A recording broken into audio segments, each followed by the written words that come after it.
자정 무렵 지하철에서 술에 취한 남자가 옆자리의 젊은이에게 혀꼬부라진 소리로 물었습니다. 이 차 기름으로 가는 거 맞지요? 젊은이는 한심한 표정으로 이 지하철은 전기로 가거든요 라고 대답했습니다. 그랬더니 술 취한 남자가 허겁지겁 차에서 내렸습니다. 그리고 문이 닫히고 차는 출발하고 얼마 안 있어서 차장에 안내방송이 나옵니다. 다음 정차역 기름역, 기름역에서 내리실 손님 오른쪽 문으로 내려주시기를 바랍니다. 이 차는 막차였답니다. 소통이 안 된 거죠. 올해도 줄기차게 달려 이제 한 달 남았습니다. 나는 지금 어디로 가고 있습니까? 결국 죽음의 종착역에 닿을 것입니다. 지금 우리 시대의 교회는 막차라는 것을 여러분 아십니까?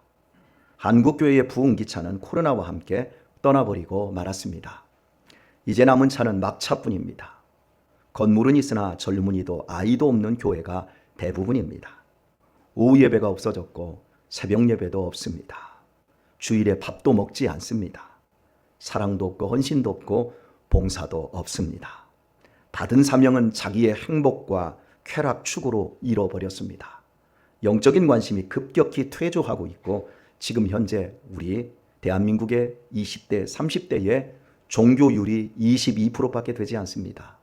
무려 20년 전에 비하면 그때 65%였습니다. 2030년에는 한국교회 95% 이상이 주일학교가 없어질 것이라는 연구 결과가 지난주에 나왔습니다. 가을거지가 끝난 횡한 들녘을 보셨습니까?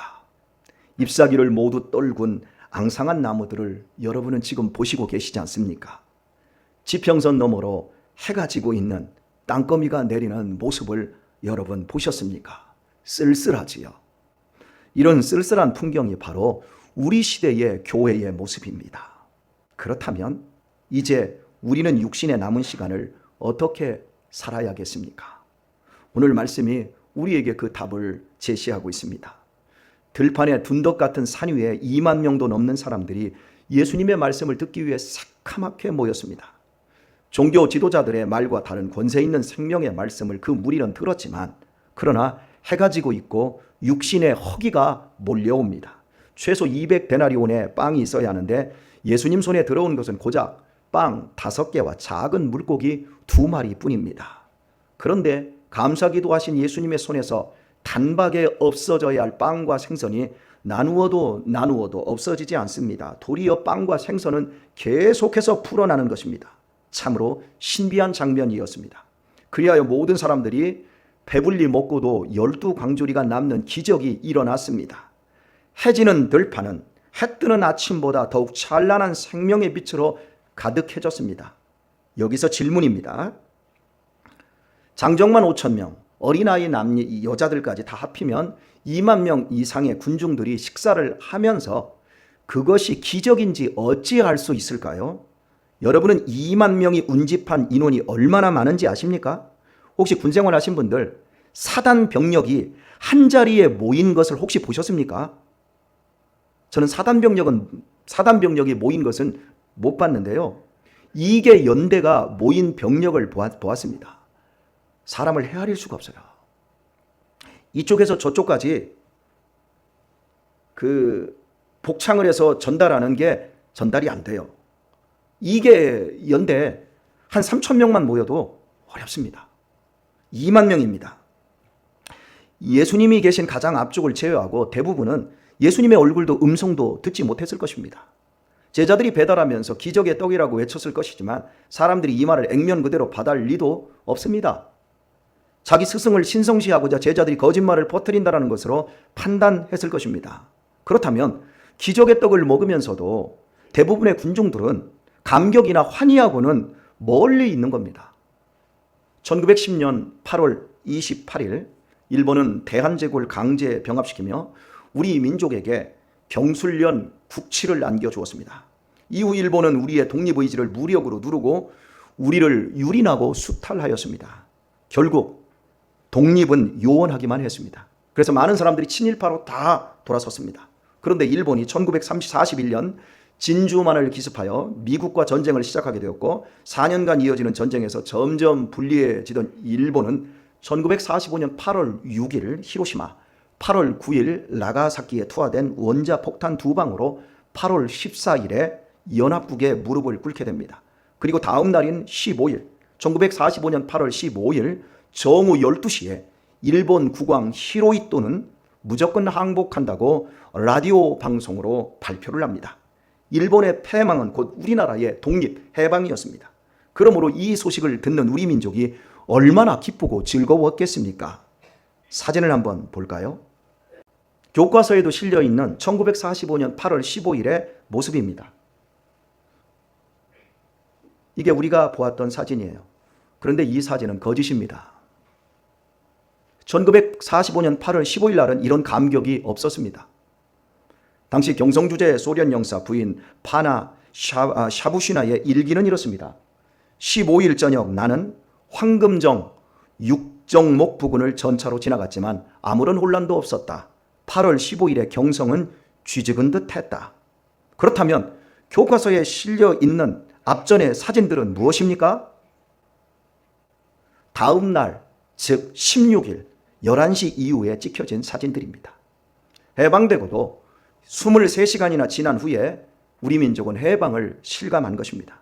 이렇게 해방의 기쁨이 늦어진 이유는 여러 요인이 있습니다. 첫 번째, 항복한다는 일본 왕의 연설이 일본어로 방송되어 우리 국민들 대부분은 알아들을 수가 없었습니다. 두 번째로, 히로히토 일왕의 연설 내용을 한국어로 번역한다고 해도 이게 무슨 말인지 전혀 알 수가 없습니다. 번역본을 그대로 제가 한번 읽어드리도록 하겠습니다. 지임은 세계 대세와 제국의 현 상황을 감안하여 비상조치로서 시국을 수습하고 충량한 신민에게 고한다. 지임은 제국 정부로 하여금 미, 영, 중, 소 4개국의 공동선언을 수락한다는 뜻을 통과하도록 하였다. 우리 일본은 쳤다. 우리는 항복했다라는 말이 없어요. 미국, 영국, 중국, 소련의 공동선언은 일본의 식민지를 전부 해방한다는 1943년 카이로 회담과 1944년 얄타 회담과 그리고 포초담 선언의 내용이었습니다. 이것을 당시에 한국인들이 이런 정치적인 회담의 내용을 알 리가 없지요. 세 번째는 당시 조선 사람의 저조한 라디오 보급률이었습니다. 당시 3.7%만이 라디오를 가지고 있었습니다. 그것도 당시의 대부호였던 대부분 친일파들만이 가진 것이 라디오였습니다. 지금 우리가 자동차 한 대를 사는 것보다 그 당시에 라디오 한 대를 사는 게 훨씬 비쌌습니다. 이걸 비교해 보니까 현재 자동차를 한 3대를 사는 가격으로 라디오를 구입했으니까 라디오 있는 집들은 친일파 대부호들만 가지고 있었어요. 그러므로 해방이 되었어도 자신들에게 불리한 일본 패망을 친일파들이 알리지 않았던 것입니다. 그러나 1945년 8월 15일 12시 이후 조선 총독부 주재 일본인들은 발등에 불이 떨어졌습니다. 자신들이 패망했기 때문에 일본으로 돌아가기 전에 조선 사람들에게 잡혀 죽게 생겼습니다. 자신들이 일본으로 무사히 돌아갈 수 있도록 조치하기 위해서 그날 오후 5시에 한국인들이 가장 존경하고 따르는 민족 지도자 몽양 여운형 선생에게 엔도 정무총감이 직접 찾아가 자신들의 안전을 지켜줄 것을 부탁하게 됩니다. 이 과정에서 여운형 선생은 정무총감에게 5가지의 요구사항을 꺼내놓게 되는데 그중 첫 번째가 독립운동을 주도했던 정치범, 경제사범을 즉시 석방하라는 요구였습니다. 그리하여 다음 날 독립지사들이 석방된다라는 소식을 전해 들은 수감 가족들이 반신반의, 즉 믿어지지도 않지만 그래도 믿고 싶어서 서대문 형무소 앞에 모여들기 시작을 했습니다. 그리고 11시에 절대 열리지 않을, 독립운동가들이 한번 잡혀 들어가면 죽어서밖에 못 나오는 그 육중한 철문이 진짜로 열리면서 고문에 지치고 병든 독립운동가들이 나오기 시작합니다. 바로 그 순간부터 군중은 독립을 실감하게 됩니다. 억눌렸던 분노와 슬픔이 감격과 환희로 터져 나옵니다. 이것이 바로 서대문 형무소의 앞에서 11시 한 10분경에 찍은 사진입니다. 전국의 모든 형무소와 경찰서 유치장 앞에서도 서대문 형무소와 동일한 광경이 벌어지게 됩니다. 죽이고 핍박하고 옥에 가두는 세상이 아니라 이제 자유가 주어진 것을 실감한 사람들이 거리로 쏟아져 나와서 얼싸안고 마음껏 만세를 부르며 기뻐하고 미친 듯이 거리를 뛰어다니며 즐거워했습니다. 이때 찍혀진 사진이 바로 교과서에 실린 것인데 8월 15일 사진이 아니라 8월 16일 사진인 겁니다. 다시 오늘의 본문으로 돌아옵니다. 대부분의 사람들은 기적의 떡을 먹으면서도 감격을 누리지 못합니다. 오병이의 기적은 배달하는 12명의 제자들과 가장 예수님의 앞쪽에 앉아있는 사람들만이 눈으로 실감하고 감격했을 뿐입니다. 그들이 눈으로 볼 때 저 없어져야 될 것들이 없어지지 않는 거예요. 2만 명도 넘는 대군중을 먹여야 했기에 빵을 나누는 기적의 일은 몇 시간 동안 계속되었을 것입니다. 그 모습을 제자들은 얼마나 감격스럽고 놀라운 눈으로 보았겠습니까? 그들이 영적으로 얼마나 기뻤겠습니까? 앉아있는 사람들은 기적의 빵을 실컷 먹으면서도 이게 기적의 빵인 줄도 모르고 먹는 일에만 그저 열중할 뿐입니다. 기적의 빵이라는 소리를 제자들이 외치고 다녔지만 믿음 반 의심 반으로 이해할 뿐 감격과는 거리가 먼 겁니다. 왜? 믿어지지를 않으니까요. 아니 믿어진다고 하더라도 그전 약간 고마울 뿐이에요. 그러나 자신들의 눈앞에서 직접 예수님의 손에서 떼어지는 그 떡떡 늘어나는 것들, 더 풍성히 늘어나는 것을 보는 제자들은 얼마나 감격했겠습니까? 오늘 우리의 신앙도 이와 같습니다. 감격과 기쁨과 환희에 가득한 신앙생활을 하고 있는 사람들이 있는가 하면 반신반의하며 덤덤하게 교회 다니는 사람들이 있습니다. 그것이 무엇으로 결정됩니까? 교회와의 거리에 있습니다. 교회를 다닌다고 다 감격하는 게 아닙니다. 주님께서 이 땅에 남겨두신 성령 충만한 기관은 교회뿐입니다. 멀찍이 앉아서 강대상 구경만 하면서 떡만 드시고 계시는 그런 사람들, 감격이 없어요. 교회 안으로 깊이 들어오셔야 합니다. 들어오셔서 생명의 떡을 배달하는 일을 해야 합니다. 소비하는 세상과는 비교도 안 되는 생산의 기쁨을 보셔야 합니다. 여러분의 영혼이 어디에서 자라나고 풍요로워지셨습니까? 학교도 아니고 가정도 아닙니다. 교회입니다. 육체는 가정에서 자라지만 영은 교회에서 예배와 기도와 여러 가르침을 통해서 자라납니다. 어떤 분들이 예전에 우리 도서관 할 때 다 모여가지고 이렇게 말하더라고요. 어떻게 교회에 애들을 맡길 수 있냐고. 부모가 신앙생활 책임지는 거지.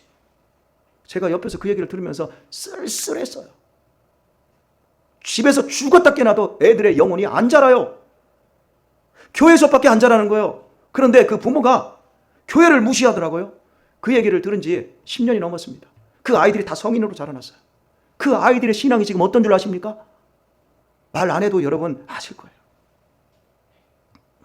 우리의 신앙이 자라나는 것은 가정이 아니라 교회예요. 예배와 기도와 여러 가르침과 봉사와 여러 활동들을 통해서 우리의 신앙이, 우리의 영혼이 새로워지고 자라나는 거예요. 교회를 여러분 멀리하지 마십시오. 적극적으로 안으로 들어오셔서 주님의 제자가 되셔야 합니다. 주님의 사랑을 배달할 수 있는 위치에 있어야 합니다. 주님의 복음을 배달하셔야 합니다. 그리하면 영혼은 배부를 것이며 죄에서 해방된 기쁨을 마음껏 누리게 될 것입니다. 가까이 오십시오, 여러분. 복음의 감격을 맛보게 될 것입니다. 이 세상의 차원이 다른 기쁨과 행복과 평안을 여러분 교회 안으로 들어올수록 알게 되어질 것입니다. 이 척박한 세상에서 어떻게 사는 것이 행복한 인생인지 여러분 알게 되실 겁니다. 5분가량 되는 동영상 하나를 보고 설교를 이어가도록 하겠습니다. 저는 최연아라고 하고요. 저는 화상 경험자입니다. 그래서 지금은 이화여대에서 사회복지를 전공하고 있는 학생입니다. 언어를 좋아해 아나운서를 꿈꿨던 11살의 어린 소녀. 마치 영화의 한 장면 같았다고. 집에서 일어난 가스 폭발 사고로 전신 95%의 3도 화상을 입고 말았던 그 순간. 그 이후 이어진 지옥과도 같았던 치료의 시간들을 그 소녀는 그렇게 기억하고 있었습니다. 어느덧 27. 이화여자대학교에서 대학원 과정을 받고 있는 그녀를 캠퍼스에서 만났을 때 밝게 웃고 있었습니다. 폭발 사고로 사흘 만에 떠나버린 엄마. 너무 어린 나이에 화상 사고를 당한 탓에 뼈는 자라는데 피부가 늘어나지 않아 온몸이 동그랗게 말리는 형태로 변해가기까지. 희망이라고는 전혀 보이지 않는 고통의 시간들이었지만 그래도 그녀는 여전히 웃고 있었습니다. 처음에는 많이 원망을 했어요. 왜 하필 나여야 했는지, 내가 무슨 그렇게 큰 잘못을 했는지 굉장히 이제 원망을 많이 했죠. 그리고 어떤 분이 그러셨어요. 하나님은 너를 사랑하신다라고 하셨어요. 그런데 처음에는 굉장히 화가 났어요. 왜냐하면 사고를 만나게 하신 분도 하나님이신 거잖아요. 그래서 꼭 이렇게 나를 사랑하셨어야 했나? 이런 방식밖에 없었나? 굉장히 처음에 원망도 많이 했죠. 그런데 지금은 어쩌면 이게 지옥처럼 무서웠던 사고를 통해서 천국을 알게 하신 하나님의 방법이지 않았을까라는 생각을 하게 됐어요. 그래서 분명히 그 시간은 너무너무 힘든 시간이었지만 지금은 이제 삶의 소중함을 하루하루 이제 맛보며 살고 있잖아요. 그래서 너무 이제 감사하다는 생각밖에 안 들어요. 절망의 한가운데 놓여 있었지만 그녀에게는 그 고통만큼이나 뼈저리게 아팠던 세상의 시선을 묵묵히 견뎌낼 수 있는 강인함과 세상을 바라보는 따뜻한 마음이 있었습니다. 힘들었던 부분이 외로움이었어요. 이 세상에서 나만 이렇게 힘든 시간을 보내고 있구나, 우리 가족만 이렇게 힘든 시간을 보내고 있구나라는 외로움 때문이었거든요. 자신이 겪은 고통과 아픔보다 자신이 받은 사랑에 더 집중하고 감사할 줄 아는 사람. 그 누구보다 성큼성큼 자라나 세상에 나온 그녀는 자신과 비슷한 경험을 했거나 상처를 경험한 이들에게 용기를 주고 또 사랑을 나누기 위해 사회복지를 공부하기 시작했습니다. 화상 입기 전에 어렸을 때는 꿈이 예쁜 사람이 되는 것이었어요. 그리고 화상 입고 나서도 똑같이 꿈이 예쁜 사람이 되는 거였어요. 그런데 조금 달라진 것은 어렸을 때는 외적인 아름다움만을 추구를 했다면 지금은 하나님이 보시기에 예쁜 사람이고 싶다는 꿈을 가지고 있어요. 그래서 제가 받은 그런 사람들을 많은 사람들한테 나눠드리고 또 특별히 하나님이 제게 주신 그 기적과 그 사랑을 더 많은 분들한테 나누고 싶은 그런 꿈을 가지고 있어요.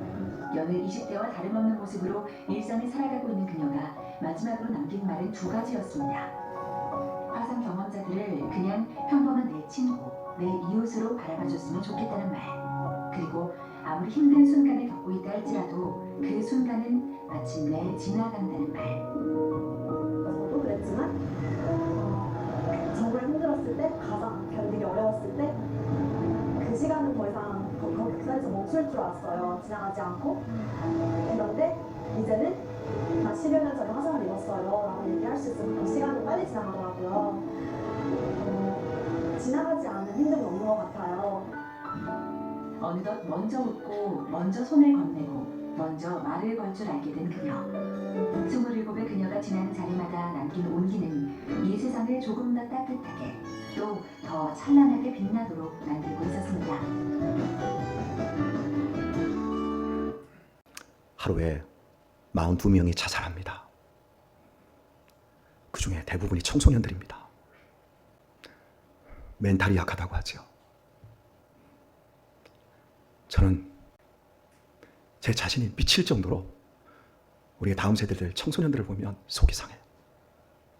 이 복음을 만나면 이 예수님을 믿는 믿음이 우리를 얼마나 감격하게 하며 우리를 얼마나 영적으로 살찌우며 인생을 건강하게 살 수 있는데 이 복음을 모두가 맛보게 하는 그런 은혜가 있었으면 좋겠어요. 교우 여러분, 나에게 허락된 구원이 얼마나 크고 위대한지를 알고 감격하며 살아야 하지 않겠습니까? 평생 찬송하며 살아도 결코 모자랄 수 없는 기쁨이 이 복음 안에 있어요. 목숨과 바꾸어도 전혀 손해보지 않을 복음이 우리가 믿고 있는 복음인 줄 압니다. 제대로 알고 제대로 누려야 하지 않겠습니까? 돈 몇 푼 때문에 그 세상에 없어질 그 쾌락 그것 때문에 가장 소중한 것을 잃어버리는 수없이 많은 사람들을 저는 보아요. 이 우울하고 허무한 세상을 이길 복음이 교회 안에 있습니다. 그것을 발견하지 못한 채 종교적으로 두려움과 불안 속에 그저 교회 다니는 것은 참으로 불행한 일이에요. 가까이 오세요. 신앙생활을 한 이 교회에서 10년 이상 했는데도 아직도 멀찍이 있는 분들 가까이 오세요. 세상에서 단 한 번도 경험하지 못한 평안과 결코 없어지지 않을 기쁨이 교회 안에 있습니다. 그러니 가까이 오세요. 인생에 해가 지고 있는데 종교생활만 해서야 되겠습니까? 목숨과 바꾸어도 아깝지 않을 보물을 보시고 만나셔야 하지 않겠습니까? 너무 교회 일에 깊이 관여하면 상처받는다는 말이 있습니다. 마귀의 거짓말입니다. 속지 마십시오. 몇 시간 동안 제자들이 분주하게 배달하느라 부딪히고 넘어지기도 했을 것입니다. 그러니 상처도 났을 것입니다. 그러나 그런 것은 문제가 되지 않았습니다. 도리어 상처와 아픔은 더욱 큰 기적을 양산했습니다. 우리의 아픔과 상처들은 더욱 강한 내면, 더욱 우리를 성장시키는 대로 갑니다. 염려치 말고 가까이 들어오십시오. 제발 구경하듯 교회 생활 하지 마세요. 양다리 걸친 것처럼 신앙생활 하다가는 대형 사고 나는 날 와요. 가까이 오세요. 우리 교회 믿음 생활 깊이 들어와 사는 분들이, 그런 분들을 여러분은 다 아시지 않습니까? 예전에 우리 교회 오기 전에 멀찍이서 계셨던 분들이 우리 교회 오셔서 새벽기도 시작하시고, 우리 교회에 오셔서 11조 생활 시작하시고, 우리 교회에 오셔서 충성하시고, 우리 교회에 오셔서 봉사생활 하셨던 분들이 지금 우리 교회에서 어떤 결과로 꼴지어지는지 여러분 다 보고 계시잖아요. 지금까지 문제가 있던가요? 문제는커녕 그런 분들이 모두 영육간에 복을 받고 복을 누리고 있지 않습니까? 구원의 감격을 알아가고 있지 않습니까? 쭉정이는 키즈라면 멀리 날아가고요, 알곡은 더욱 안으로 들어옵니다. 알곡이 되십시오. 아무리 먹어도 육신의 빵은 영혼을 채울 수가 없고요, 세상 음료는 더욱 가라게 될 뿐입니다. 지금 우리 시대는 막차입니다. 막차. 추수가 끝나가고 있어요. 해가 지고 있어요. 그러나 아직도 주님은 생명을 나눌 오병이의 기적을 우리 앞에 펼치시기를 원하고 계세요. 생명을 구원하는 일에 하나님께서 우리를 써주신다는 것만큼 가치 있고 복된 일이 없습니다. 나를 통하지 않고는 구원의 일을 하실 수 없을 만큼 내가 가치 있고 고급하게 대우받고 있음을 여러분 아셔야 합니다. 내가 입을 다물면 대신할 도구가 없고, 내가 전하지 않으면 주님이 일하실 수 없는 존재로 우리 가정과 내 주변을 묶고 있다는 것을 여러분 아셔야 돼요. 내가 이렇게 영광스러운 인생으로 허락받고 있는 겁니다. 여러분의 삶이 얼마나 고달프고 괴로운지는 저 잘 몰라요. 그러나 제가 알고 있는 사실은 하나님이 여러분을 통해서만 구원과 자비를 베풀고 계시고 영광을 받으신다는 거예요. 나를 통해 생명으로 초청될 사람들이 지금 지옥의 입구까지 끌려가 있습니다. 그들을 돌이키게 하는 일에 주님은 나를 쓰시겠다고 하십니다. 내가 일하지 않으면 그들은 죽습니다. 내가 전하지 않으면, 내가 돌보지 않으면 그들은 끝장납니다.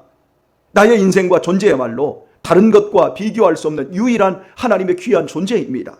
돈이 없어서, 배움이 부족해서, 은사가 부족해서 생명의 통로, 구원의 통로가 못 된다고 여러분 생각하십니까?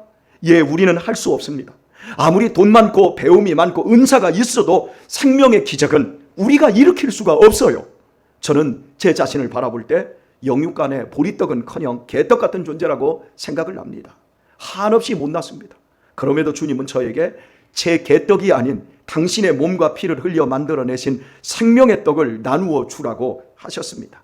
그렇게 해서 저를 통해 이루고 계시는 우리 집안의 생명의 역사에 그저 저는 놀라며 감사할 뿐이고, 우리 교회 안에서도 일어나고 있는 이 역사와 이 성장에 저는 역시 감격하고 있습니다. 저는 배달꾼으로 순종하고 있을 뿐입니다.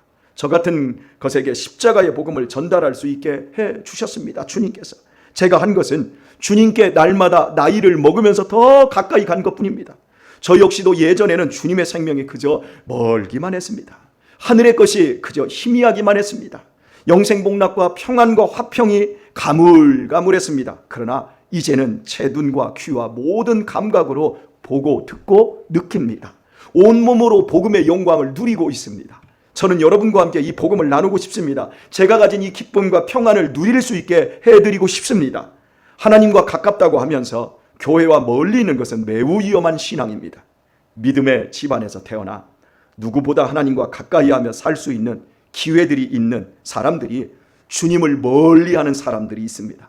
신은 죽었다고 외친 니체가 그 사람입니다.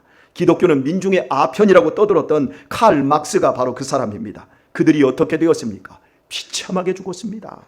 니체는 정신분열로 마지막에 고통하며 죽었습니다. 막스는 부유한 집안에서 태어났지만 평생 돈 한 번 못 벌고 엥겔스에게 구걸하며 가난하게 살다가 딸들 다 죽고 자기도 외롭게 죽었습니다. 그들 두 사람과 그 가족만 비참해진 것이 아닙니다. 그들의 사상을 쫓아 주님을 떠난 사람들 모두가 그렇게 되었고 지금도 그렇게 되고 있습니다. 하나님을 멀리하는 것은 망하는 지름길입니다. 지금도 하나님과 멀어지는 사람들이 있습니다. 가장 가까이에 들어와야 할 사람들이 멀리 있습니다. 코로나로 말미암아 교회와 멀어지는 것이 이제 유행이 되어 있습니다. 지금 그들은 자신들이 얼마나 위험한 길에 있는지 알지 못합니다. 점점 멀어지는 그들을 보면 저는 마음이 아픕니다. 하나님의 보호와 장막이 벗겨지고 결국은 뼈저린 공포와 후회로 드러날 날이 올 것이기 때문입니다. 반면에 코로나에도 하나님과 더욱 가까워지는 분들이 계세요. 저는 그들을 보면서 그들이 누리고 있는 현재의 복과 앞으로 누리게 될 더 큰 복 때문에 저는 감사하며 또 기도합니다. 그리고 반드시 오병이어와 같은 생명의 기적을 일으켜 주실 하나님을 찬양하고 있습니다. 시편 73편 23절의 말씀은 이렇습니다. 하나님을 가까이함이 네게 복이라. 참으로 은혜로운 말씀이지요. 하나님을 가까이함이 네게 복이라. 그런데 이는 히브리어 원문의 뜻을 충실히 반영하지 못한 번역입니다. 히브리 성경에는 최상급이 붙어 있습니다. 즉 원어는 이렇습니다. 하나님께 가까이함이 나에게 최고의 복이라. 최고의 복. 여러분, 최고의 복은 로또 복권 맞는 것도 아니고 대그룹의 회장의 자녀로 태어나는 것도 아닙니다. 최고의 복은 건강이나 인간적인 성공에 있지 않습니다. 이런 복은 결국은 지나가고 없어질 것들입니다. 그리고 이런 복을 누리면 누릴수록 더 허무해집니다. 그러나 하나님을 가까이 하는 것은 세월이 지나고 늙고 병들을수록 더 큰 복입니다. 죽음에 가까울수록 복이라는 것이 더 느껴집니다. 죽음이 바짝바짝 다가올수록 하나님과 가까이 살고 있는 사람은 겁내지 않습니다. 도리어 천국으로 이사할 들뜬 마음으로 하루하루를 기다리는 마음으로 살게 되기 때문입니다. 조금이라도 힘 있을 때 예배 생활 잘하시고 더 많이 도우시고 더 많이 힘을 써서 더 많이 베풀며 사셔야 합니다. 셀 모임하고 교회 행사 있을 때 빠지지 마시고 동참 잘하세요. 핑계 대고 빠지지 마세요. 바보 같은 짓입니다. 왜냐하면 하나님이 분명히 계산하는 날 하나님이 모든 복에서 다 이리 빼고 저리 다 빼서 마이너스로 주시기 때문입니다. 바보 같은 짓이에요. 최고의 복에서 점점 멀어지는 불행한 일입니다. 신앙의 감격을 모른 채 주님 만나는 것은 심각한 일입니다. 불순종과 핑계는 주님과 점점 멀어지게 하고 결국은 심은 대로 쓰라리게 열매 맺는다는 것을 결코 잊지 마십시오. 주님께서 반드시 계산하는 날에 여러분에게 더하여 주시는 은혜로운 삶이 펼쳐질 수 있기를 축복합니다. 오늘의 말씀을 맺겠습니다. 우리가 오래 산다 한들 도대체 얼마나 더 오래 살 수 있겠습니까? 우리의 건강한 몸을 우상으로 삼아 본들 육체는 머지않아 모두 화장터에서 한 줌의 재로 변하지 않겠습니까? 이런 우리가 누려야 될 진정한 삶이 무엇이겠습니까? 예수님으로 인한 영원한 생명의 삶이어야 합니다. 예수님 믿는 기쁨의 삶으로 충만해지는 것, 그것이 우리가 누릴 복 중에 복인 겁니다. 우리는 막차에 타고 있습니다. 그러니 주님과 더 가까워지십시오. 하늘의 것, 영원한 것, 위의 것, 신령한 것으로 여러분의 삶을 날마다 채워갈 수 있기를 바랍니다. 그리하여 감격과 환희 속에 생명의 기적들을 잉태하며 남은 인생을 복되게 살다가 천국으로 이사하실 수 있기를 예수님 이름으로 축원드립니다. 찬양 드리겠습니다.